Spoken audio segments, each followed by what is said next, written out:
ఈవేళ కూర్మ గ్రామం శ్రీకాకుళంలో ఉన్నాం. దీని గురించి మీ అందరికీ తెలిసిందే.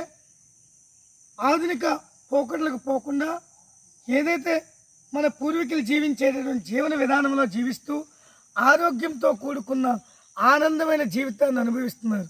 ఇది మీ అందరికీ తెలిసిన విషయం. ఇందులో భాగమే మనకు వెనకాల కనిపిస్తున్నటువంటి వేద పాఠశాల. ఈ వేద పాఠశాల అనగానే బ్రాహ్మణులకే నేర్పిస్తారని అనుకోకండి. ఏ కులం వాళ్ళైనా నేర్చుకోవచ్చు, ఏ మతం వారైనా నేర్చుకోవచ్చు. మినిమం 7 సంవత్సరాలు నిండి ఉండి 35 సంవత్సరాల లోపు వాళ్ళు ఎవరైనా నేర్చుకోవచ్చు. ఇక్కడ ఎటువంటి ఫీజు అనేది లేదంటే రుసుము లేదు.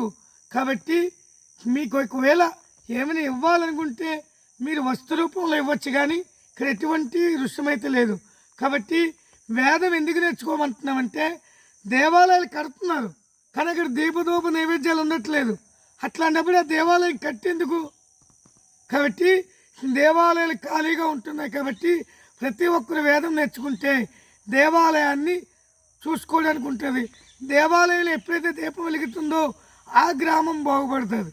కాబట్టి దీన్ని దృష్టిలో పెట్టుకొని ప్రతి ఒక్కరు కూడా వేదం నేర్చుకోవాలని చెప్పి కోరుకుంటూ భారత్ మాతా కీ జై, భారత్ మాతా కీ జై.